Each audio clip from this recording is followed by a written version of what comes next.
Hey, what's going on, guys? It's me, Alex of OPL, and today we are going to be looking at two future maps and how stuff has really, from previous Easter eggs from previous maps, guys, Call of the Dead, all that kind of stuff, all those kind of Easter eggs, and how they've really come back into Die Rise, and basically how we're going to progress forward with future maps. Now, what I'm talking about is basically the items that transferred from map to map. If you guys remember, if you did Call of the Dead, you would have the Vril generator, I think it was called. The Vril Rod, the Golden Rod. And also from Shangri-La, you also had the Focusing Stone. Now, with this game, we now have nav cards, and nav cards, kind of from what Die Rise has shown us, they take in many shapes and forms. They're not actually like a memory card or anything. They actually look quite different from map to map.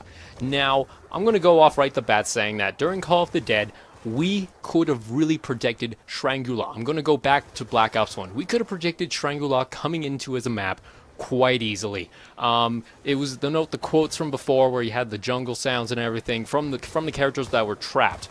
But really, the timeline for zombies, I'm going to do another video on this tomorrow, has really taken a different turn from what everybody previously thought. And I'm going to explain to you why tomorrow. But today I'm talking about the items. So if you guys remember, we had the Golden Rod. Now, I'm going to tell you guys right now, the Golden Rod actually looks like a Buddhist relic. Actually quite similar. I'm going to link that stuff below, and you guys can go check it out. It's from the Call of Duty Wiki. Now, what I found interesting, though, is Shangri-La it's considered to be in the Himalayas. Now, in the Himalayas, where do you have Buddhists and monks, that kind of stuff, those kind of temples. So what's interesting to see now is when you went to Shangri-La and got the Focusing Stone, if anybody remembers actually what the Focusing Stone is, it's actually a meteorite, like a giant meteorite shrunk down.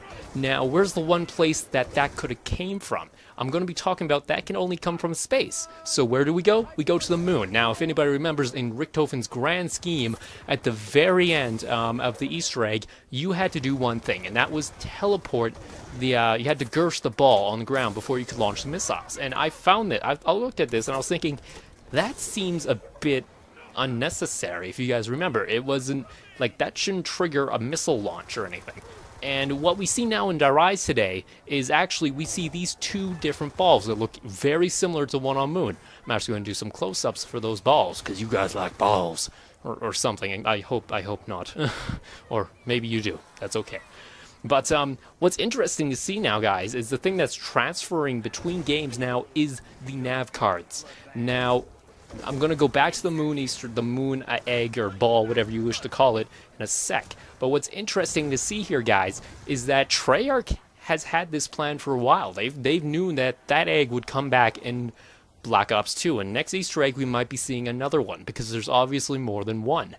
There was one for each dragon in its mouth, if you guys knew what those were. And I find that quite interesting, as Maxis has had this plan figured out before Moon. This would make sense, because it's the only way he knew that he needed to have those eggs teleported back to Earth through the Gersh at one point. He knew about this. So it's kind of interesting to see that Maxis has had this plan for a long time. Now, the other thing that we have to consider is with the timeline, which I'll go to tomorrow, because it's such a complicated subject I've figured out, and I think everybody has the timeline for like Nuketown, Moon, all wrong. I think there's a lot more to it that we need to consider. But I'm going to go to the nav cards now. Now, if everybody remembers that the nav card in Transit, it looked out of place. It was not really in a place you would expect to have a memory card-like thing. And from the looks of it, it was quite newer technology. It was a memory card in like this place that looked like it came out of the 60s or 70s.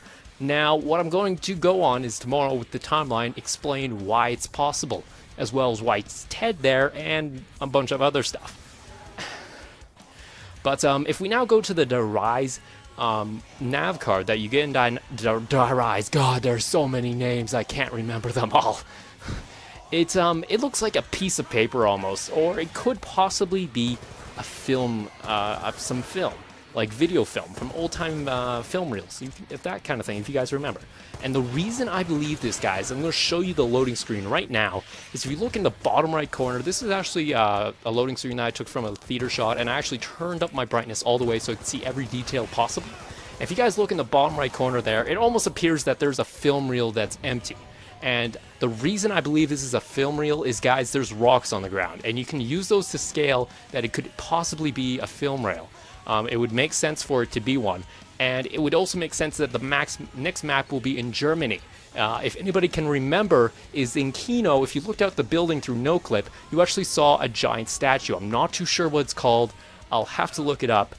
But we could see Kino coming back in the next map as like a little, it's that map again. Kind of like how they put Knock into Transit. And we could also possibly see Verrückt, possibly too, because it was also a German map. But really, I want your guys' thoughts. What do you guys think the next map will be? You think it'll be Germany, Russia, China, Africa, Antarctica? Possible. We had Call of the Dead. That was pretty cool. But really, just give me your guys' thoughts. Make sure to comment below. Make sure to submit all the giveaway codes you guys saw on the thing. And thank you guys again for 1,900 subscribers. It's very nice to see this, and we're almost at 2,000, so I'm going to get set to do the giveaway soon. But make sure to get those codes in. If you guys win the thing, your codes get reset. But if you don't win, your codes are still good. So, you know, the longer you go, the better it goes. And I do it every 500 to 1,000 subs. I decided to do that. It's easier, and it gets you guys active, and I like having that. So make sure to leave your thoughts in comments below, and I'll hopefully talk to you guys later. Yeah. Peace.